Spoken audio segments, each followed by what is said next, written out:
अल्हम्दुलिल्लाह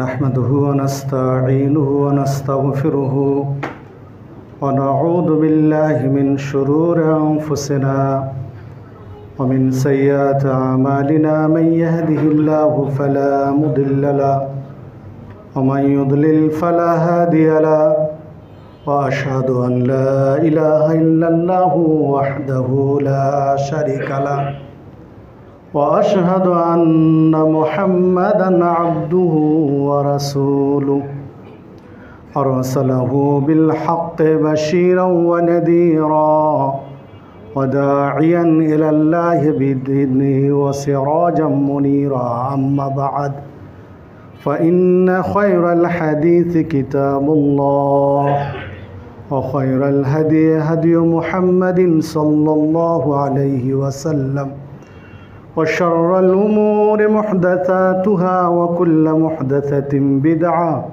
वकुल्ल बिदअतिन दलाला वकुल्ल दलालतिन फिन्नार।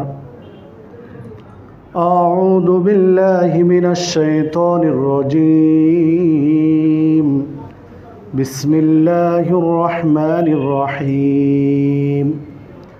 क़ाफ़ वल क़ुरआनिल मजीद बल अजिबू अन जाअहुम मुंदिरुम मिनहुम फ़क़ालल काफ़िरून हाज़ा शैउन अजीब अइज़ा मितना व कुन्ना तुराबन ज़ालिका रज्उन बईद क़द अलिमना मा तंक़ुसुल अर्दु मिनहुम व इंदना किताबुन हफ़ीज़।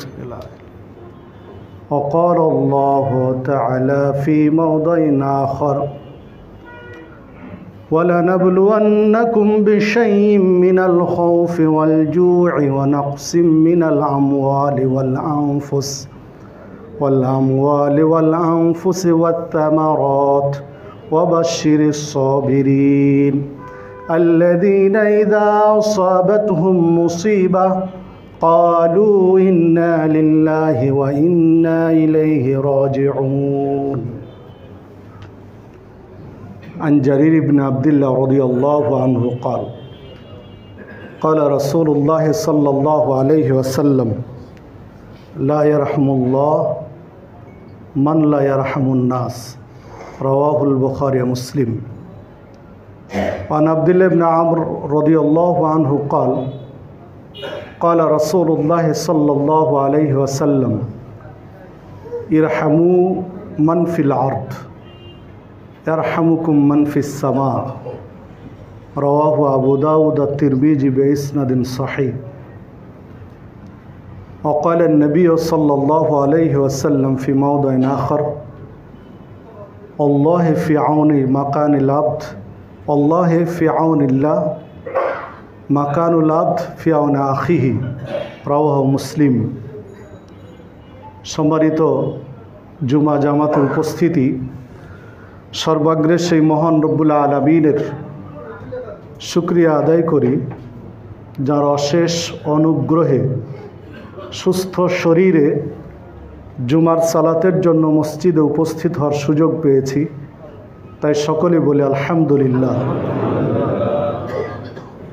অতঃপর দরুদ ও সালাম বর্ষিত হোক সর্বকালের সর্বশ্রেষ্ঠ মহামানব সৈয়দুল মুরসালিন খাতামুন নবীন রহমাতুল লিল আলামিন নবী মুহাম্মদুর রাসূলুল্লাহ সাল্লাল্লাহু আলাইহি ওয়াসাল্লামের প্রতি।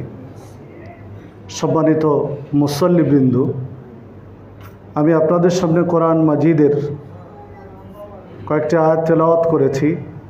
রাসূলুল্লাহ সাল্লাল্লাহু আলাইহি ওয়াসাল্লামের বাণীর মধ্য হতে কয়েকটি হাদিস পেশ করেছি।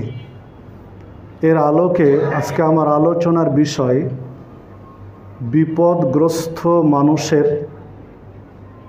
পাশে দাঁড়ানোর গুরুত্ব ও ফজিলত। উল্লেখিত বিষয়ের উপরে কোরআন মাজিদ, সহিহ হাদিস প্রাসঙ্গিক কিছু কথা বলে আলোচনার রীতি টানব ইনশাআল্লাহ। ওমা তৌফিক ইল্লা বিল্লাহ আলাইহি তাওয়াক্কালতু ওয়া ইলাইহি উনীব। সম্মানিত মুসল্লিবৃন্দ, আল্লাহ রাব্বুল আলামিনের সৃষ্টিকুলের মধ্যে উত্তম সৃষ্টি মানুষ। যদিও বা মানুষের কর্মের কারণে আল্লাহ রাব্বুল আলামিন এক শ্রেণীর মানুষকে বলেছেন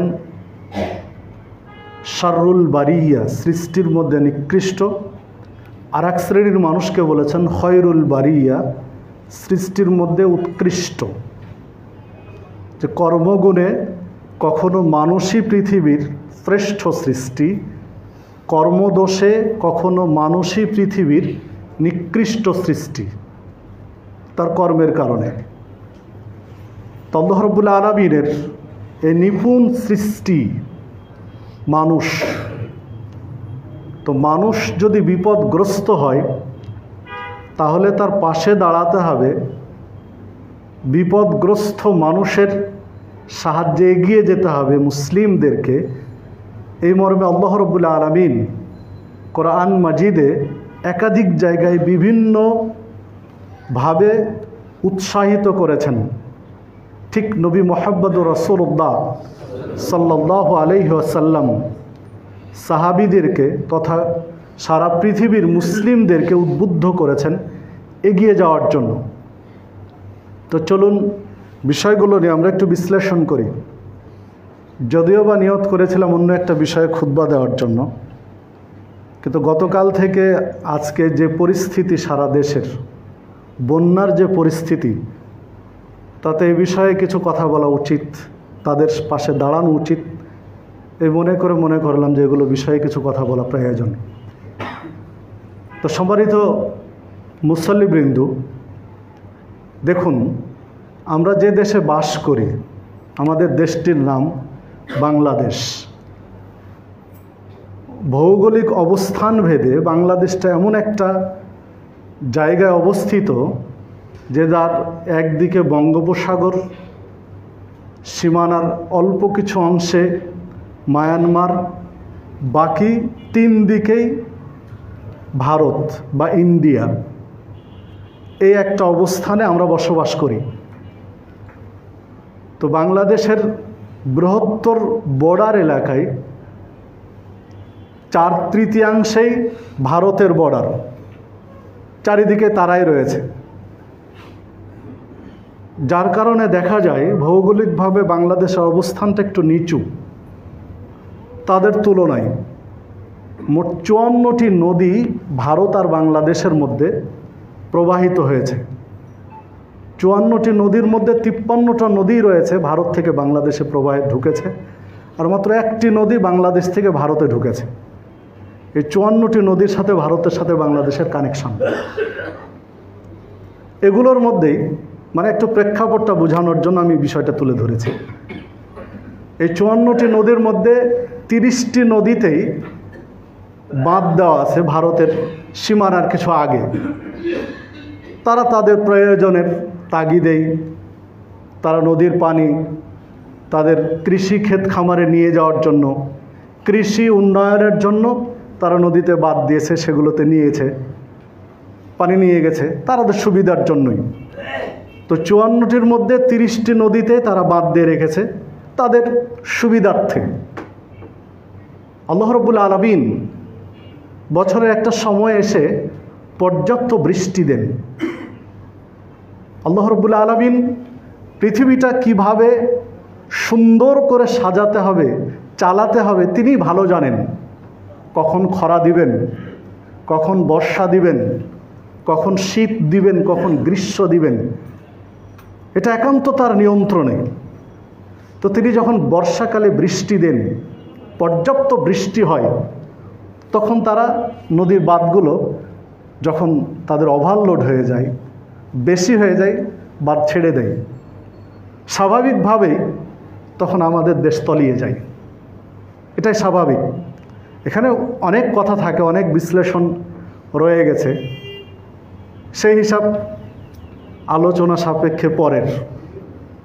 কারণ যদিও বা এগুলো আন্তর্জাতিক নদীর যে সীমা বা নিয়ম নীতি তার এগুলো লঙ্ঘন। কারণ যখনই নদীর এগুলোতে বাঁধ দেওয়া হবে তখনই স্বাভাবিকভাবে নিচেরগুলো এগুলোতে নদীর নাব্যতা না থাকার কারণে, খরস্রোতা না থাকার কারণে, স্রোত না থাকার কারণে এমনিতে নদীগুলোতে পলি জমে যাবে, চর জমে যাবে স্বাভাবিকভাবেই। তো চর জমে যাওয়ার কারণে চর পড়বে, নদীতে নাব্যতা নেই, স্রোত নেই, বিস্তীর্ণ এলাকা চর পড়ে রয়েছে, নদী ভরাট হয়ে গেছে। যেহেতু নদীতে পানি কম বিধায় নদীর খালে যাদের বাড়ি তারা স্বাভাবিকভাবেই কিছু ভরাট করবে, এগুলোতে নদীর কমে যায়। যখনই তারা ছেড়ে দেবে তখনই যে পরিমাণ পানি ধারণ ক্ষমতা নদীতে দরকার সেটা আর থাকে না। তখন সেটা লোকালয়ে জনবসতি এলাকায় পানিগুলো ঢুকে পড়ে, যে পরিস্থিতির মধ্যে আমরা এখন পার করছি। সবারই তো উপস্থিতি, বাংলাদেশের 64টি জেলার মধ্যে প্রায় 8-10টি জেলা এখন প্রচুর বন্যার মধ্যে রয়েছে, বন্যা কবলিত। 2-1টি জেলার অধিকাংশ জায়গায় পানির নিচে তলিয়ে গেছে, যেটা খুব কষ্টের, বেদনার। এ সময় আপনার আমার করণীয় কি? ইসলাম কি বলে? এ সময় আপনার আমার কি করণীয়, কি করা উচিত? আল্লাহ রাব্বুল আলামিন বিপদ দেন, এটা স্বাভাবিক। আল্লাহ রাব্বুল আলামিন সূরা বাকারার মধ্যে উল্লেখ করেছেন, ওয়ালা নাবলুওয়ান্নাকুম বিশাইয়্যিম মিনাল খাউফি ওয়াল জু'i ওয়া নাকসিম মিনাল আমওয়ালি ওয়াল আনফুসি ওয়াত তামারাত। আল্লাহ রাব্বুল আলামিন বলছেন, নিশ্চয় আল্লাহ তোমাদেরকে পরীক্ষা করবেন। কি দিয়ে পরীক্ষা করবেন? মিনাল খাউফ, ভয় দিয়ে, অল জু, ক্ষুধা দিয়ে, অনাকসিম মিনাল আমওয়াল, সম্পদের ক্ষতি সাধন করে, অল আনফুস, কখনো বা জীবনের বিনিময়ে, ওয়াত্তামারত, কখনো ফসলের বিনষ্ট করে, এগুলো দিয়ে আল্লাহ তোমাদেরকে পরীক্ষা করেন। তাহলে আল্লাহ পরীক্ষা করেন আপনাকে আমাকে ভয় দিয়ে, ক্ষুধা দিয়ে, সম্পদ নষ্ট করে, কখনো জীবন নিয়ে, কখনো বা ফল ফলাদি বা ফসলের ক্ষতি সাধন করে আল্লাহ রাব্বুল আলামিন আপনাকে আমাকে পরীক্ষা করবেন। এরপর আল্লাহ রাব্বুল আলামিন বলছেন, অবাশশিরিস সাবিরিন, তবে সুসংবাদ ধৈর্যশীলদের জন্য, যারা বিপদে মুসিবতে ধৈর্য ধারণ করে তাদের জন্য সুসংবাদ। এরপর আল্লাহ রাব্বুল আলামিন বলছেন, যখন তাদের উপরে বিপদ আপতিত হয়, বিপদ চলে আসে, মুসিবতের মধ্যে পড়ে যায়, কালু, তখন তারা বলে, ইন্না লিল্লাহি ওয়া ইন্না ইলাইহি রাজিউন, নিশ্চয় আমরা আল্লাহর জন্যই এবং আমরা আল্লাহর দিকেই প্রত্যাবর্তিত হব বা ফিরে যাব আল্লাহর কাছেই। আমরা আল্লাহর জন্যই আল্লাহর কাছেই ফিরে যাব। তাহলে এখানে আপনার আমার জন্য যে মেসেজ, তাহলে আল্লাহ রাব্বুল আলামিন বিভিন্ন ধরনের বিপদ মুসিবত দিয়ে আল্লাহ আপনাকে আমাকে পরীক্ষা করবেন। তো এই পরীক্ষার ভিতরে আপনাকে আমাকে ধৈর্য ধরে আল্লাহ রাব্বুল আলামিনের দ্বীনের উপরে টিকে থাকতে হবে। বিপদের দিনের উপরে ধৈর্য ধরে টিকে থাকতে হবে, এই ইঙ্গিত আল্লাহ রাব্বুল আলামিন দিয়েছেন। ঠিক অন্য জায়গায় আল্লাহ রাব্বুল আলামিন বলেছেন, জহরাল ফাসাদু ফিল বাররি ওয়াল বাহর বিমা কাসাবাত আইদিন নাস লিয়ুযীকাহুম বা'দাল্লাযী আমিলু লাআল্লাহুম ইয়ারজিউন। আল্লাহ রাব্বুল আলামিন বলছেন, জলে এবং স্থলে যে বিপর্যয়, যে ফিতনা, যে ফাসাদ, যে সমস্যার সৃষ্টি হয়, এটা কেন সৃষ্টি হয়? বিমা কাসাবাত আইদিন নাস, এটা মানুষের দুই হাতের কামাই, মানুষের কৃতকর্মের কারণেই এই বিপর্যয়গুলো তৈরি হয়, এই সমস্যাগুলোর সৃষ্টি হয়। এটা আল্লাহ রাব্বুল আলামিন এই বিপদগুলো দেন কেন? লিয়ুযীকাহুম, তাদেরকে একটু স্বাদ আস্বাদন করাতে। বিপদে কি কষ্ট হয়, কি যন্ত্রণা হয়, কি সমস্যা হয়, এর কিঞ্চিত একটু স্বাদ গ্রহণ করার জন্য আল্লাহ রাব্বুল আলামিন এই বিপদগুলো দেন, লাআল্লাহুম ইয়ারজিউন, যেন তারা ফিরে আসে। বিপদ মুসিবত আল্লাহ দেন যে পরকালের যে বিপদ, কবরের যে বিপদ, হাসরের মাঠের যে বিপদ, বিচার দিবসের যে বিপদ, পুলসিরাতের যে বিপদ, জাহান্নামের যে বিপদ, ওই বিপদের তুলনায় এগুলো কিছুই না। তার কিঞ্চিত একটু স্বাদ, সামান্য একটু স্বাদ বিপদে গ্রহণ করার জন্য আল্লাহ রাব্বুল আলামিন এগুলো দিয়ে আপনাকে আমাকে আল্লাহর দিকে ফিরে যাওয়ার একটা পথ বের করে দেন, আল্লাহর দিকে ফিরে যাওয়ার পথ সুগম করে দেন এই বিপদ মুসিবত দিয়ে।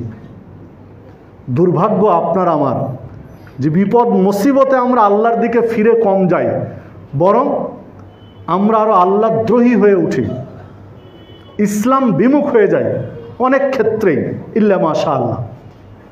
তো আল্লাহ রাব্বুল আলামিন বিপদ আপদ দিবেন, দেন মানুষকে তাঁর দিকে ফিরিয়ে নেওয়ার জন্য, যে ইঙ্গিত আল্লাহ রাব্বুল আলামিন কোরআন মাজিদে দিয়েছেন, আল্লাহ রাসূল সাল্লাল্লাহু আলাইহি ওয়াসাল্লাম হাদিসে বিভিন্নভাবে বলেছেন। তো বিপদ আপদে পরস্পর পরস্পরের পাশে দাঁড়াতে হবে, পরস্পর পরস্পরের কাছে যেতে হবে। আল্লাহ রাসূল সাল্লাল্লাহু আলাইহি ওয়াসাল্লাম এই মর্মে বলছেন, আন আবি হুরায়রা রাদিয়াল্লাহু আনহু قال قال রাসূলুল্লাহ সাল্লাল্লাহু আলাইহি ওয়াসাল্লাম, আবু হুরায়রা রাদিয়াল্লাহু আনহু বলেন যে রাসূলুল্লাহ সাল্লাল্লাহু আলাইহি ওয়াসাল্লাম বলেছেন, আল মুসলিম আখুল মুসলিম, এক মুসলিম আর এক মুসলিমের সাথে ভ্রাতৃত্বের বন্ধনে আবদ্ধ। মুসলিমরা পরস্পর ভাই ভাই, লা ইয়াজলিমুহু ওয়ালা ইউসলিমুহু, বিধায় একজন আরেকজনের ওপরে জুলুম করবে না, অত্যাচার করবে না, ঠিক একজন আরেকজনকে ধ্বংসের দিকে ঠেলে দিবে না। পরস্পর পরস্পরের উপরে জুলুম করবে না, পরস্পর পরস্পরকে বিপদের দিকে ঠেলে দিবে না। জুলুম না করে পরস্পর পরস্পরের সাহায্যে এগিয়ে যেতে হবে। বিপদে ঠেলে না দিয়ে, বিপদে পড়ছে মনে হলে টেনে ধরতে হবে। বিপদের দিকে চলে যাচ্ছে, তাকে যে উপায়ে ফিরানো যাবে সেই উপায়ে তাকে ফিরানোর জন্য চেষ্টা করতে হবে। এই নির্দেশ নবী মুহাম্মদ রাসূলুল্লাহ সাল্লাল্লাহু আলাইহি ওয়াসাল্লামের। এরপরে রাসূলুল্লাহ সাল্লাল্লাহু আলাইহি ওয়াসাল্লাম বলছেন, যদি কোনো মুসলিম আর এক মুসলিমের সাহায্যের জন্য এগিয়ে যায়, প্রয়োজন পূরণের জন্য এগিয়ে যায়, তাহলে আল্লাহ রাব্বুল আলামিন তার প্রয়োজনে এগিয়ে আসবেন। আপনি আমি যদি, মুসলিমরা যদি আরেকজন মুসলিমের, আরেকজন বিপদগ্রস্ত মানুষের বিপদে এগিয়ে যাই, তাহলে আপনি আমি যেদিন বিপদে পড়ব, আপনার আমার সবচেয়ে বড় বিপদ হচ্ছে কিয়ামতের দিন, বিচারের মাঠে, হাসরের ময়দানের বিপদ আপনার আমার সবচেয়ে বড় বিপদ আপনার আমার জীবনে। তো সেই বিপদের দিন আল্লাহ রাব্বুল আলামিন কাছে আসবেন, এগিয়ে আসবেন, যদি আপনি আমি এগিয়ে যাই। পরের অংশ রাসূল সাল্লাল্লাহু আলাইহি ওয়াসাল্লাম বলছেন, যদি কেউ প্রয়োজন পূরণের জন্য এগিয়ে যায়, তাহলে সেই দিন আল্লাহ রাব্বুল আলামিন তার প্রয়োজন পূরণের জন্য এগিয়ে আসবেন। একজন বিপদগ্রস্ত মানুষের প্রয়োজন আপনি এগিয়ে যান, যে বিপদগ্রস্ত মানুষটার জন্য কি প্রয়োজন সেই প্রয়োজন পূরণ করতে আপনি এগিয়ে যান। বিচারের মাঠে আপনার কি প্রয়োজন সেই প্রয়োজন পূরণ করতে আল্লাহ আসবেন ইনশাআল্লাহ। বিচারের মাঠে আপনার আমার কি প্রয়োজন? আপনার আমার মুক্তি প্রয়োজন, আপনার আমার নাজাত প্রয়োজন, আপনার আমার একটু নেকি প্রয়োজন, আপনার আমার একটু আল্লাহর দয়া প্রয়োজন, রহম প্রয়োজন, আল্লাহর একটু ক্ষমা প্রয়োজন। তো আজকে বিপদগ্রস্ত মানুষের পাশে যদি দাঁড়াতে পারেন, তো সেই দিন বিপদগ্রস্ত মুহূর্তে আপনি আল্লাহকে পাশে পাবেন। আপনার যে বিপদ, ওই প্রয়োজন পূরণের জন্য আল্লাহ রাব্বুল আলামিন আসবেন আপনার কাছে। যে হাদিস সহিহ মুসলিমের মধ্যে বর্ণিত হয়েছে। সম্মানিত উপস্থিতি, দেখুন রাসূলুল্লাহ সাল্লাল্লাহু আলাইহি ওয়াসাল্লাম অন্য হাদিসের মধ্যে একটা চমৎকার উদাহরণ দিয়ে বিষয়টা তুলে ধরেছেন। আল্লাহ রাসূল সাল্লাল্লাহু আলাইহি ওয়াসাল্লাম বলছেন, যেটি আমরা ছোটকালে ছোট ক্লাসগুলোতে কবিতাতে পড়েছিলাম, যদিও ওই কবিতাগুলো এখন নেই, সিলেবাস চেঞ্জ হতে হতে 12টা থেকে 13টা বেজে চলে গেছে, যে শিক্ষণীয় বিষয়গুলো আর এখন নেই। তো সে সময় আমরা আমাদের ছাত্র জীবনে পড়েছিলাম যে আল্লাহ রাব্বুল আলামিন বান্দাকে বলবেন যে আমি পিপাসিত ছিলাম, তোমার কাছে পানি চেয়েছিলাম, তুমি কি আমাকে পানি দিয়েছিলে? তো বান্দা বলবে, আল্লাহ তুমি তো রব, তুমি তো মাবুদ, তুমি রব, তোমাকে কিভাবে আমি পানি দেব? আল্লাহ রাব্বুল আলামিন বলবেন, ক্ষুধার্ত, তো তুমি ক্ষুধার সময় কি কিছু দিয়েছিলে? তোমাকে কিভাবে দেব? আল্লাহ রাব্বুল আলামিন বলবেন, কেন? একজন ক্ষুধার্ত, আমার ক্ষুধার্ত বান্দা তোমার দরজায় গিয়ে দাঁড়িয়েছিল, পানির জন্য তোমার দরজায় গিয়ে দাঁড়িয়েছিল, তো তুমি কি তাকে সেই দিন দিয়েছিলে? যদি সেই দিন তুমি তাকে খাবার পানির ব্যবস্থা করতে, তাহলে ওর মধ্যে আমাকে পেতে। আল্লাহ রাব্বুল আলামিন বলবেন যে আমি অসুস্থ ছিলাম, তুমি তো আমার সেবা করনি। বান্দা বলবে, রব, তুমি তো আমার রব, তোমাকে কিভাবে সেবা করব তোমার? আল্লাহ রাব্বুল আলামিন বলবেন, আমার অমুক বান্দা বাড়ির পাশে তোমার এলাকায় অসুস্থ হয়ে রোগে কাতরাচ্ছিল, তো তুমি তো তার কাছে যাওনি, তার কাছে দাঁড়াওনি, তার পাশে সহযোগিতার জন্য যাওনি। তুমি যদি তার সহযোগিতায় যেতে, তাহলে তার মাঝে আমাকে পেতে।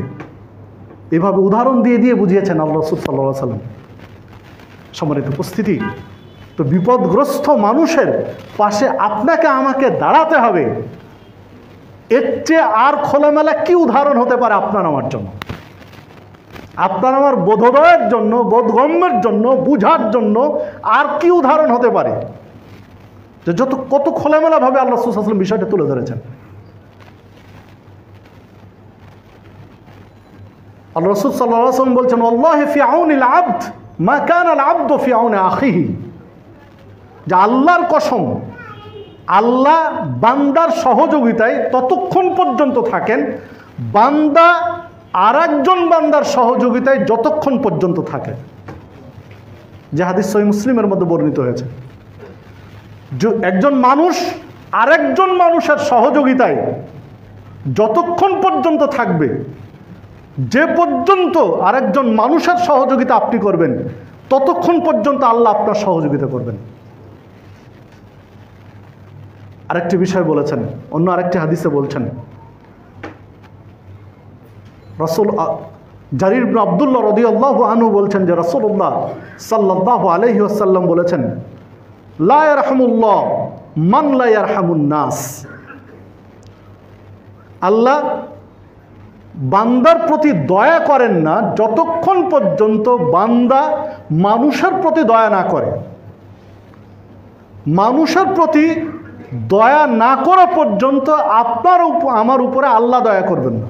লা ইয়ারহামুল্লাহ, আল্লাহ দয়া করেন না। মান লা ইয়ারহামুন নাস, যে মানুষের উপরে দয়া করে না।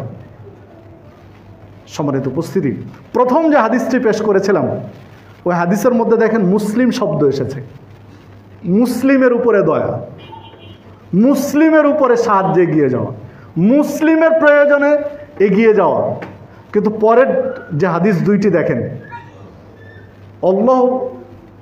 আল্লাহ বান্দার সহযোগিতায় থাকেন, বান্দা যতক্ষণ আরেকজন বান্দার সহযোগিতা থাকে। এইখানে শুধুমাত্র মুসলিমদেরকে খাস করে নেওয়া হয়নি এই শব্দগুলোতে।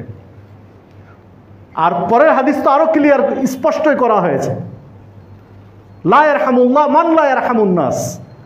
আল্লাহ মানুষের উপরে দয়া করে না মানুষ যতক্ষণ অপর মানুষের উপরে দয়া না করে। এখানে শুধু মুসলিম এইরকমই শব্দ ইঙ্গিত করা হয়নি। যখন মানুষ বিপদে পড়ে গেছে, আমভাবে বিপদগ্রস্ত, তখন জাত ধর্ম নয়, মনুষ্যত্ব বোধ থেকে আপনাকে আমাকে এগিয়ে যেতে হবে। সে যে ধর্মেরই হোক, যে বর্ণেরই হোক, যে গোত্রেরই হোক, সে যেই হোক, তাকে বিপদ থেকে উদ্ধারের জন্য আপনার আমার সাহায্য নিয়ে, শক্তি নিয়ে, সামর্থ্য নিয়ে এগিয়ে যেতে হবে। কারণ সে একজন মানুষ, সে একজন মানুষ, সে মানুষ হিসাবে আরেকজন মানুষের সহযোগিতা করার একটা মানবিক অধিকার রাখে। একটা মানবিক অধিকার তার আছে আরেকজন মানুষের কাছে সাহায্য সহযোগিতা পাওয়ার। যখন মানুষ বিপদগ্রস্ত হবে তখন আপনাকে আমাকে এগিয়ে যেতে হবে। যদি মানুষের বিপদে এগিয়ে যেতে না পারি, বিপদগ্রস্ত মানুষের পাশে যদি দাঁড়াতে না পারি, তাহলে আল্লাহ রাব্বুল আলামিনকে আপনি আমি পাশে পাবো না। আল্লাহ রাব্বুল আলামিন আপনাকে আমাকে দয়া করবেন না। যে হাদিস বর্ণিত হয়েছে সহিহ মুসলিমের, সহিহ বুখারীর মধ্যে ৭৩৭৬ নম্বর হাদিস, যে মানুষের উপরে দয়া না করলে আল্লাহ রাব্বুল আলামিন তার উপরে দয়া করবেন না। আব্দুল্লাহ ইবনে আমর রাদিয়াল্লাহু আনহু থেকে আরেকটি হাদিস বর্ণিত হয়েছে। রাসূলুল্লাহ সাল্লাল্লাহু আলাইহি ওয়াসাল্লাম বলছেন, আর রাহিমুনা ইয়ারহামহুমুর রহমান ইরহামু মান ফিল আরদ ইয়ারহামুকুম মান ফিস সামা। দয়াকা আর রাহিমুনা ইয়ারহামহুমুর রহমান, দয়াকারীর উপরে রহমান দয়া করেন। আল্লাহ রাব্বুল আলামিন হচ্ছে রহমান রহিম, যা আমরা সূরাতুল ফাতিহার শুরুতেই তেলাওয়াত করি, স্মরণ করি, আলহামদুলিল্লাহি রাব্বিল আলামিন আর রহমানির রহিম। তো তিনি হচ্ছে রহমান, তিনি রহিম, তিনি দয়ালু, অসীম দয়ার অধিকারী। তিনি রহমান, তিনি রহিম। তো আল্লাহ রাসূল সাল্লাল্লাহু আলাইহি ওয়াসাল্লাম বলছেন, আর রাহিমুনা ইয়ারহামুহুমুর রহমান, দয়াকারীর উপরে রহমান দয়া করে। তো আপনি যদি দয়া করেন, মানুষের প্রতি সহানুভূতিশীল হন, মানুষের সাথে সৌহার্দ্যপূর্ণ আচরণ করেন, মানুষের সাথে ভ্রাতৃত্ব বোধ বজায় রাখেন, মানুষের বিপদে যদি পাশে দাঁড়ান, ইয়ারহামুহুমুর রহমান, তাহলে রহমান আপনার উপরে দয়া করবেন ইনশাআল্লাহ। এরপরে রাসূলুল্লাহ সাল্লাল্লাহু আলাইহি ওয়াসাল্লাম নির্দেশ দিচ্ছেন, ইরহামু মান ফিল আরদ, যারা জমিনে আছে তাদের প্রতি দয়া করো। ইরহামু, তোমরা দয়া করো। আর রাসূল সাল্লাল্লাহু আলাইহি ওয়াসাল্লাম সাহাবীদেরকে বলছেন, তার উম্মাকে বলছেন, ইরহামু মান ফিল আরদ, এই জমিনে যারা আছে তাদের প্রতি তুমি দয়া করো। ইয়ারহামুকুম মান ফিস সামা, তাহলে আসমানে যিনি আছেন তিনি তোমাদের উপরে দয়া করবেন। জমিনবাসীর উপরে যদি তোমরা দয়া করো, রহম করো, অনুগ্রহ করো, আসমানবাসী তোমাদের উপরে অনুগ্রহ করবেন, দয়া করবেন, রহম করবেন। যে হাদিস আবু দাউদের মধ্যে বর্ণিত হয়েছে, তিরমিজির মধ্যেও রয়েছে। সম্মানিত উপস্থিতি, তাহলে পরের দুইটি হাদিসে সারা পৃথিবীর মানুষ যারা বিপদগ্রস্ত, এই বিপদগ্রস্ত মানুষের পাশে দাঁড়ানোর আহ্বান জানিয়েছেন নবী মুহাম্মদ রাসূলুল্লাহ সাল্লাল্লাহু আলাইহি ওয়াসাল্লাম। মাজলুম যারা, অত্যাচারিত যারা, বিপদগ্রস্ত যারা, তাদের পাশে দাঁড়াতে বলেছেন। আপনাকে আমাকে পাশে দাঁড়াতে বলেছেন, বিপদগ্রস্ত মানুষের পাশে দাঁড়াতে বলেছেন। বিনিময়ে যিনি আপনার আমার রব, যিনি আপনার আমার সৃষ্টিকর্তা, যিনি মালিক বিচার দিবসের, তাকে আপনি আমি পাশে পাবো ইনশাআল্লাহ। তো দেখুন, রাসূলুল্লাহ সাল্লাল্লাহু আলাইহি ওয়াসাল্লাম অন্য জায়গায় একটু ভিন্নভাবে বলেছেন। রাসূলুল্লাহ সাল্লাল্লাহু আলাইহি ওয়াসাল্লাম বলছেন, ইত্তাকিল্লাহ হাইসু মা কুনতা, আল্লাহকে ভয় করো তুমি যেখানেই থাকো না কেন, যেখানে যে অবস্থায় থাকি না কেন, ভয় করতে হবে আল্লাহকে। ইত্তাকিল্লাহ হাইসু মা কুনতা, ওয়াত্তাবি'is সাইয়্যাতাল হাসানাতা তামহুহা, আর যখনই কোনো খারাপ কাজ হয়ে যাবে তখনই একটা ভালো কাজ করো। একটা মন্দ কাজ হয়ে গেলে সাথে সাথে আর একটা ভালো কাজ করো, তাহলে এই মন্দ কাজটাকে মিটিয়ে দিবে ভালো কাজটা। মন্দ কাজের, খারাপ কাজের যে একটা কুপ্রভাব আছে, এই খারাপ কাজের কুপ্রভাবটাকে বিদূরিত করে দিবে, দূর করে দিবে ওই ভালো কাজটি। ভালো কাজের প্রভাব মন্দ কাজের কুপ্রভাবকে বিনষ্ট করে দিবে খারাপ কাজের পরেই যদি ভালো কাজ করতে পারে। অখালিকিন নাস বিখুলুকিন হাসান, এরপর আল্লাহ রাসূল সাল্লাল্লাহু আলাইহি ওয়াসাল্লাম বললেন, মানুষের সাথে সর্বোত্তম ব্যবহার করে চলো, মানুষের সাথে উত্তম আচরণ এর মাধ্যমে চলো। সম্মানিত, যে হাদিসটি তিরমিজির মধ্যে বর্ণিত হয়েছে। সম্মানিত উপস্থিতি, এখানে তিনটি বিষয় রাসূলুল্লাহ সাল্লাল্লাহু আলাইহি ওয়াসাল্লাম তুলে ধরেছেন। প্রথমত তুলে ধরেছেন, আপনাকে আমাকে তাকওয়াশীল হতে হবে, তাকওয়া ভিত্তিক জীবন গঠন করতে হবে। আল্লাহ ভীতি আপনার আমার মাঝে থাকতে হবে। সারা দেশে যে অরাজকতা, যে সমস্যা, দুর্নীতি, লুটপাট, এগুলোর পিছনে কারণ কি? এগুলোর পিছনে কারণ হলো তাকওয়া অনুপস্থিত। যারা এই অপরাধগুলোর সাথে সম্পৃক্ত, খোঁজ নিয়ে দেখেন সবাই মুসলিম ইল্লা মাশাআল্লাহ।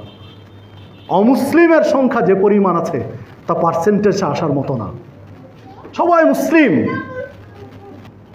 তো একজন মুসলিম হিসাবে যদি আমি আপনি মুসলিম, আপনার আমার দায়িত্ববোধ কি এতটুকু যদি বুঝতাম, তাকওয়া ভিত্তিক জীবন গঠন যদি করতে পারতাম, তাহলে এত সমস্যাটা হওয়ার কথা না। এর সাথে আরও যুক্ত আছে ন্যায় বিচারের অভাব। যখন ন্যায় বিচার থাকে না, ন্যায় বিচার না থাকলে তখন নানান ধরনের অপকর্ম ছড়িয়ে পড়ে, যা বিভিন্ন জায়গায় বিভিন্নভাবে ইসলাম ইঙ্গিত দিয়েছে। তো আপনাকে আমাকে তাকওয়া ভিত্তিক জীবন গঠন করার জন্য রাসূলুল্লাহ সাল্লাল্লাহু আলাইহি ওয়াসাল্লাম নির্দেশ দিলেন, ইত্তাকিল্লাহ, আল্লাহ ভীতি অর্জন করো, তাকওয়া অর্জন করো, হাইতুমা কুনতা, যেখানেই থাকো না কেন, যেভাবেই থাকো না কেন।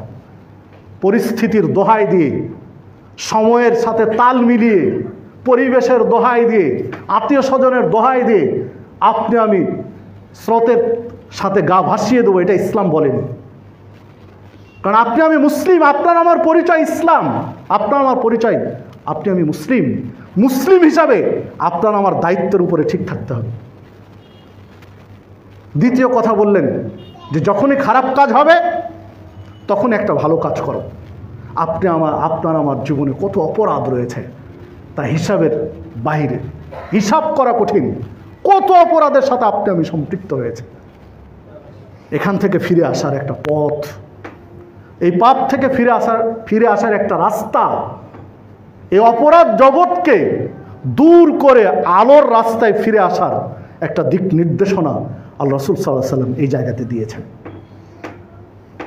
যে যখনই খারাপ কাজ হবে তখনই বিনিময়ে একটা ভালো কাজ করো। খারাপ কাজ হয়ে গেছে, ভালো কাজ করো। আপনার আমার জীবনে অনেক অপরাধ হয়েছে, এখন সুযোগ আছে, ভালো কাজে ফিরে আসুন, ভালো পথে ফিরে আসুন। কি পরিমাণ অন্যায় করেছি এটা প্রত্যেকেই জানি। নিজের হৃদয়কে একটু জিজ্ঞাসা করেন, রাত্রে ঘুমানোর সময় একটু আত্মসমালোচনা করেন, নিজের মনকে একটু প্রশ্ন করেন, কি ধরনের অপরাধ আপনি এ পর্যন্ত আপনার জীবনে করেছেন। আপনার অপরাধের ধরন অনুযায়ী ভালো কাজ করেন। যে ধরনের যত বড় অপরাধ করেছেন সেই তুলনায় ভালো কাজ করেন। আশা করা যায় আল্লাহ রাব্বুল আলামিন খারাপ কাজগুলো দূর করে দিবেন, খারাপ কাজের অপরাধগুলো আল্লাহ মিটিয়ে দিবেন এই ভালো কাজের প্রভাবে, ভালো কাজের বিনিময়ে। আশা করা যায় আল্লাহ মিটিয়ে দেবেন ইনশাআল্লাহ। হ্যাঁ, যদি সেটা শিরক আকবার হয় তাহলে শিরক আকবারের জন্য আল্লাহর কাছে ক্ষমা চান, স্পেশালভাবে তাওবাতুন নাসুহা, একনিষ্ঠ তওবা করুন। আর যদি সেটি হক্কুল ইবাদ হয়, বান্দার হক নষ্ট করা অপরাধ হয়, তাহলে তার হকটা ফিরিয়ে দেন। যার হক নষ্ট করেছেন তার হকটা ফিরিয়ে দেন, দিয়ে আল্লাহর কাছে ক্ষমা চান। বিনিময়ে ভালো কাজ বেশি বেশি করি, বেশি বেশি ভালো কাজ করুন, বিপদগ্রস্ত মানুষের পাশে দাঁড়ান। আশা করা যায় আল্লাহ রাব্বুল আলামিন এই ভালো কাজের দরুন খারাপ কাজগুলোকে দূর করে দিবেন। আর শেষের কথাটা বললেন যে মানুষের সাথে মিলেমিশে থাকতে, সদাচরণের সাথে থাকতে, মানুষের সাথে মিলেমিশে সদাচারী হয়ে মানুষের সাথে আপনাকে আমাকে জীবন যাপন করতে বললেন, চলাফেরা করতে বললেন। নবী মুহাম্মদুর রাসূলুল্লাহ সাল্লাল্লাহু আলাইহি ওয়াসাল্লাম এর জীবন ইতিহাস যদি আমি দেখি, তাহলে দেখা যায় তিনি কিভাবে সমাজটা ঢেলে সাজিয়েছিলেন। তার থেকে আপনাকে আমাকে শিক্ষা গ্রহণ করতে হবে। কাউকে যদি মডেল হিসাবে গ্রহণ করতে চান, কাউকে যদি আইডল হিসাবে মেনে নিতে চান, আদর্শ হিসাবে মেনে নিতে চান, তাহলে সেটা নেন মুহাম্মদুর রাসূলুল্লাহ সাল্লাল্লাহু আলাইহি ওয়াসাল্লাম। প্রত্যেকটা পরিস্থিতি তিনি কিভাবে পাড়ি দিয়েছেন তার কাছে দেখুন, তার কাছে শিখুন, কারণ এটা নিখুঁত। আল্লাহ রাব্বুল আলামিন নবী মুহাম্মদ সাল্লাল্লাহু আলাইহি ওয়াসাল্লামকে গাইড দিয়েছেন, চলার পথ বাতলিয়ে দিয়েছেন, কখনো ওহীর মারফতে, কখনো বিভিন্নভাবে ফেরেশতা পাঠিয়ে বিভিন্নভাবে আল্লাহ রাব্বুল আলামিন কোন পরিস্থিতিতে কিভাবে পাড়ি দিবেন আল্লাহ তাকে শিখিয়েছেন। এই জন্য তাকে আপনার আমার জন্য মডেল আদর্শ করেছেন। লাকাদ কানা লাকুম ফি রাসূলিল্লাহি উসওয়াতুন হাসানা, উসওয়ায়ে হাসানা সর্বোত্তম আদর্শ আপনার আমার জন্য মুহাম্মদুর রাসূলুল্লাহ সাল্লাল্লাহু আলাইহি ওয়াসাল্লামের মধ্যে আল্লাহ রাব্বুল আলামিন রেখে দিয়েছেন। সেটা আপনাকে আমাকে গ্রহণ করতে হবে। ছেলে মেয়েকে বেশি শিখাতে হবে, এইটা নবী মুহাম্মদ সাল্লাল্লাহু আলাইহি ওয়াসাল্লামের আদর্শ বেশি বেশি শিখাতে হবে। সম্মানিত উপস্থিতি, যদি বন্যার পরিস্থিতিগুলো দেখেন তাহলে আশ্চর্য লাগে। সামাজিক যোগাযোগ মাধ্যমে যে ভিডিও ফুটেজগুলো উঠে এসেছে, যে ছবিগুলো উঠে এসেছে, তা কঠিন, বেদনাদায়ক, কষ্টদায়ক, খুবই কষ্টের। কত শিশু পানির মধ্যে, নারী, অসহায় নারীরা পানির মধ্যে, বয়োবৃদ্ধরা পানির মধ্যে কয়েকদিন থেকে জীবন যাপন করছে, তা হিসাবে মিলানো কঠিন। দুর্বলদের পাশে দাঁড়াতে হয়। রাসূলুল্লাহ সাল্লাল্লাহু আলাইহি ওয়াসাল্লাম দুর্বলদের পাশে দাঁড়াতে বলেছেন। আবু দারদা রাদিয়াল্লাহু আনহু বলছেন যে আমি আল্লাহ রাসূল সাল্লাল্লাহু আলাইহি ওয়াসাল্লামকে বলতে শুনেছি, আল্লাহ রাসূল সাল্লাল্লাহু আলাইহি ওয়াসাল্লাম বলছেন, আবগুনি দুআফাআকুম, তোমরা আমাকে খুঁজো দুর্বলদের মাঝে, অসহায় দুর্বলদের মধ্যে আমাকে খুঁজো। এরপরে বলছেন ফাইন্নামা তুরজাকুনা ওয়া তুনসারুনা, কেননা বেদুআফাইকুম, কেননা এই দুর্বলদের কারণেই, এই অসহায় দুর্বলদের কারণেই আল্লাহ তোমাদেরকে রিজিক দেন, আল্লাহ তোমাদেরকে সাহায্য করেন। যে হাদিসটি পাবেন আবু দাউদের মধ্যে 2594 নম্বর হাদিস, তিরমিজির 1702 নম্বর হাদিস। সম্মানিত উপস্থিতি, রাসূলুল্লাহ সাল্লাল্লাহু আলাইহি ওয়াসাল্লাম বলছেন তোমরা দুর্বলদের মধ্যে আমাকে খুঁজো, অসহায়দের মধ্যে আমাকে খুঁজো, কেননা এই অসহায় দুর্বলদের কারণেই তোমাদেরকে আল্লাহ রিজিক দেন, অসহায় দুর্বলদের কারণেই আল্লাহ তোমাদের কাছে সাহায্য পাঠান। ছোট ছোট বাচ্চাগুলো, অসহায় নারীরা পানির মধ্যে যে কি সমস্যার মধ্যে পড়ে রয়েছে, প্রায় একতলা ডুবে গেছে। ফেনীর যে অবস্থা, ফেনী আশপাশে কুমিল্লার কিছু অঞ্চল, নোয়াখালীর কিছু অঞ্চল, লক্ষ্মীপুরের কিছু অঞ্চল, তার নিচতলাটা ডুবে গেছে, তাদের ছাদ ছুঁয়ে গেছে পানি। এটা গ্রামের দিকে, গ্রামের মানুষ সাধারণত একতলায় বাড়ি করে, গ্রামাঞ্চলে 2 তলা 3 তলা বাড়ি খুব কম রয়েছে, অধিকাংশ মানুষের বাড়ি একতলা। তো একতলা ডুবে যদি যায় তাহলে মানুষগুলো থাকবে কোথায়? পরিস্থিতিটা কত কঠিন, কত কষ্টকর। হ্যাঁ, পানি যদি 2 ফুট 3 ফুট কোমর পর্যন্ত হতো তাও বা ঘরের মধ্যে দাঁড়িয়ে থাকা বা কিছুর উপরে থাকা, বিভিন্নভাবে একটা অবলম্বন ছিল। যখন একতলা ডুবে যায় তখন থাকে আর কি। বাড়িতে টিনের চালা, টিন পর্যন্ত যখন ডুবে যায় তখন তাদের অবস্থান কোথায়? একজন অসহায় মা, যে ভিডিও ফুটেজটা দেখা যাচ্ছে, পানিতে ভেসে আসছেন, পাড়ে যে ছেলেগুলো দাঁড়িয়ে আছে কাতর স্বরে বলছেন যে ছোট ভাইয়ের আমাকে একটু টেনে তুলো, আমার পেটের মধ্যে 9 মাসের বাচ্চা, 9 মাসের একটা গর্ভবতী মা পানির তোড়ে ভেসে যাচ্ছেন, ওঠার তার ক্ষমতা নেই। তো এই দুর্বল ছাড়া আর আপনি কাকে দুর্বল খুঁজবেন? কতটা অসহায় এই সময় আপনি চিন্তা করতে পারেন। 9 মাসের বাচ্চা পেটে নিয়ে পানিতে ভেসে চলে যাচ্ছেন। একজন বাবা তার 3টা ছেলে মেয়েকে কাঁধে নিয়ে গলা পর্যন্ত পানিতে বেঁচে থাকার শেষ চেষ্টাটুকু করছেন। তিনি কতক্ষণ টিকে থাকবেন? গলা পর্যন্ত পানিতে 3টা ছেলে বাচ্চাকে কাঁধে নিয়ে কতক্ষণ টিকে থাকবেন এই পানিতে? যখন পানির আর কুল পাবেন না, স্বাভাবিকভাবে বাচ্চাগুলোকে ছেড়ে দিতে হবে জীবন বাঁচানোর জন্য। সাতক্ষীরা অঞ্চলে যখন আইলা হয়েছিল, সে সময় একটা দৃশ্য পত্রিকা এসেছিল, খুব কষ্ট লেগেছিল পড়ার পরে। একজন বাবা তার 6-7 বছরের ছেলেকে ঘাড়ে করে নিয়ে সাঁতরাচ্ছেন, পানির ঠাঁই পাওয়া যাচ্ছে না, পানিতে পা পাচ্ছে না, এই পরিমাণ পানি, ঘাড়ে করে নিয়ে সাঁতরাচ্ছেন। বাচ্চাটাকে বলছেন যে বাবা তুমি আমাকে শক্ত করে ধরে থাকো, কারণ স্রোতে যেন তুমি ছিটকে না পড়ো। এমন একটা পর্যায়ে আসলো যে বেঁচে থাকার আর আশা হারিয়ে দিলেন, যে বাঁচার আর কোনো রাস্তা নেই। স্রোতে দুইজনই ভেসে যাচ্ছে। শেষ পর্যন্ত নিজের জীবন বাঁচাতে ছেলেটাকে ছেড়ে দিলেন, হাত ছেড়ে দিয়ে নিজের সাঁতরে উঠেছেন। 2 দিন পরে যখন পানি সরে গেল তখন ওই জায়গাতে তার ছেলের লাশ। শেষ পরবর্তীতে ওই বাবা সাক্ষাৎকার দিয়ে বলছেন, ওই দৃশ্যটা আমার মনে পড়লে আমি বলতে পারি না আল্লাহর কাছে আমি কী জবাব দেবো, নিজের ছেলেকে ছেড়ে দিয়েছে। আগুন লাগলে অনেক সময় বাঁচার কোনো রাস্তা থাকে, কারণ সব জায়গায় আগুন থাকে না। একটা খালি জায়গায় দৌড় দিয়ে ছেলে মেয়ে নিয়ে আশ্রয় নেওয়ার সুযোগ থাকে, কিন্তু যখন পানি বন্যা চলে আসে তখন কোনো আশ্রয় থাকে না। কোথায় যাবেন?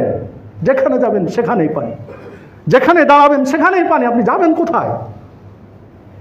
সম্মানিত উপস্থিতি, এই মানবতার জীবনযাপন করছেন এখন এই অঞ্চলের মানুষ। আপনি আমি এখনো সুস্থ রয়েছে, আল্লাহ আপনাকে আমাকে এখনো ভালো রেখেছেন।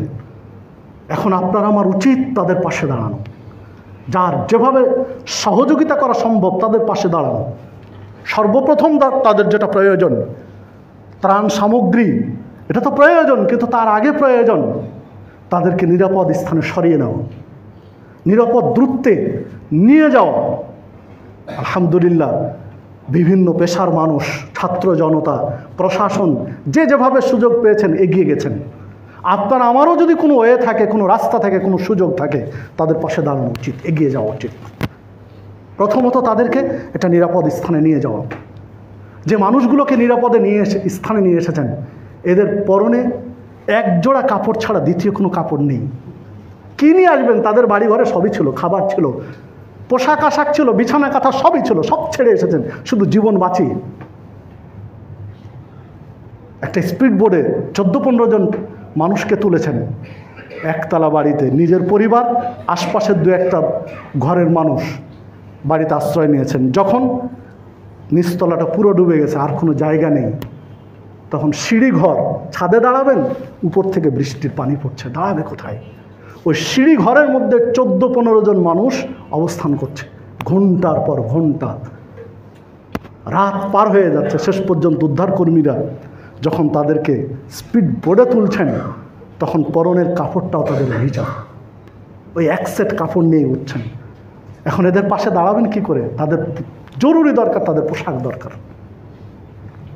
তাদের পরনে পোশাক দরকার, মেয়েদের পরনে কাপড় দরকার, ছেলেদের পরনে কাপড় দরকার, বাচ্চাদের পরনে কাপড় দরকার, তারা তা আনতে পারে।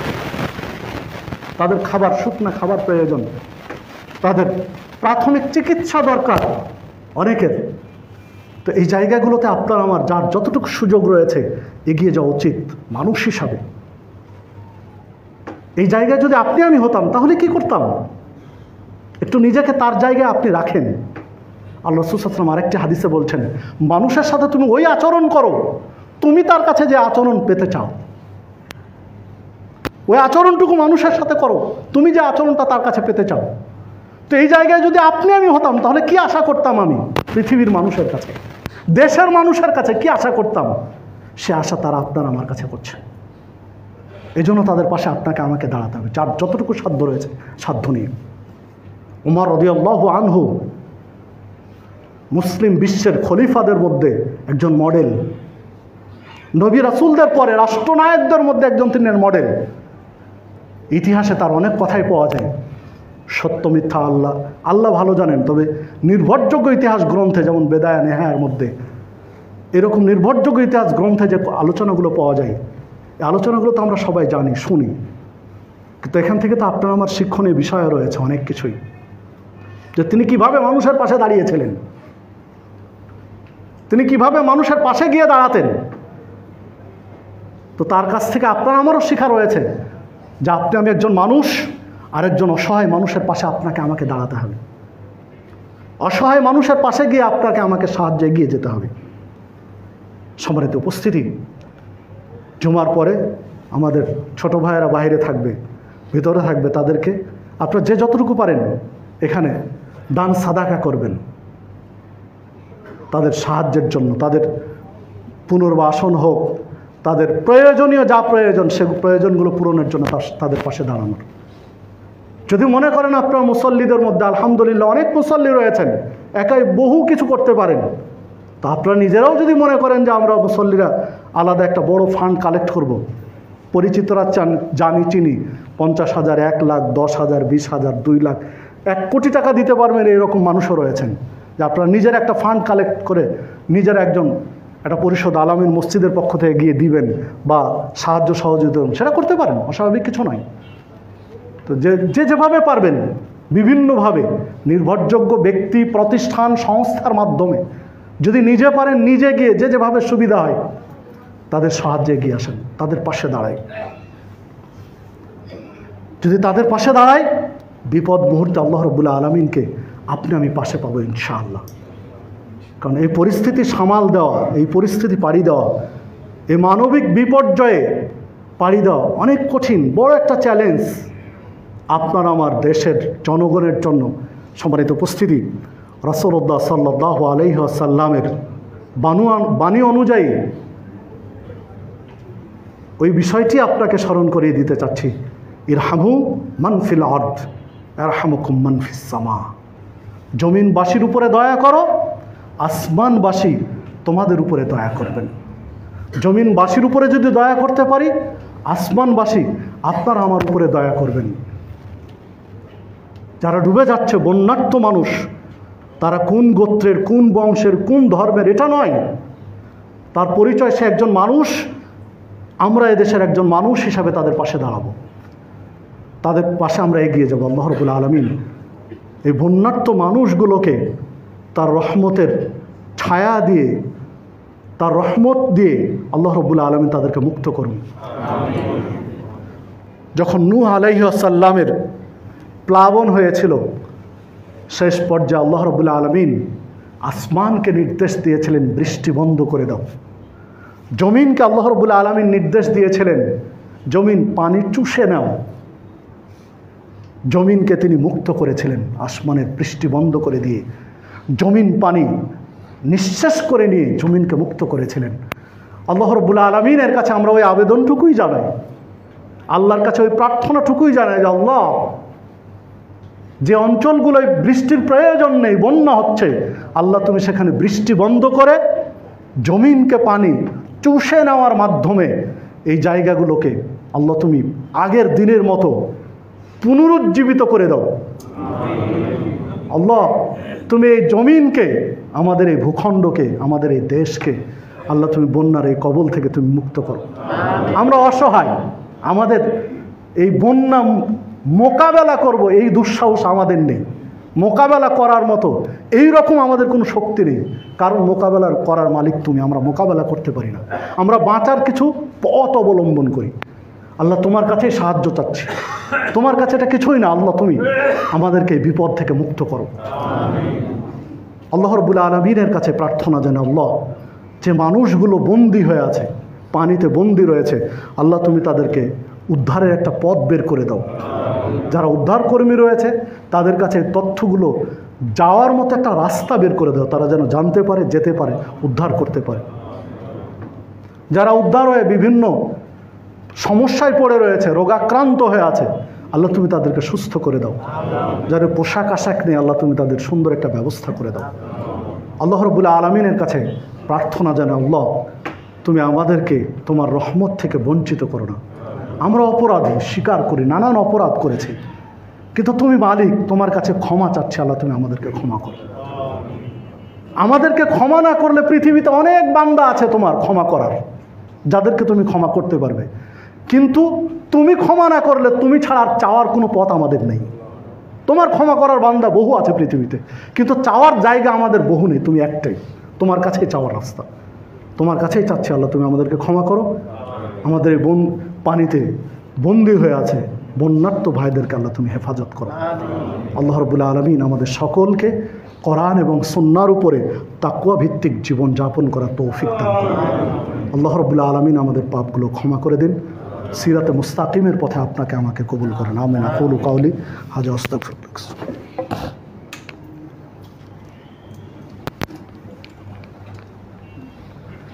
নাহমাদু ওয়া নুসাল্লি আলা রাসূলিহিল কারীম। আউযু বিল্লাহি মিনাশ শাইতানির রাজীম। মা কানা মুহাম্মাদুন আবা আহাদিম মির রিজালিকুম ওয়ালাকিন রাসূলুল্লাহি ওয়া খাতামান নাবিয়্যিন ওয়া কানা আল্লাহু বিকুল্লি শাইইন আলীমা। ইন্নাল্লাহা ওয়া মালাইকাতাহু ইউসাল্লুনা আলান নবী ইয়া আইয়ুহাল্লাযীনা আমানু সাল্লু আলাইহি ওয়া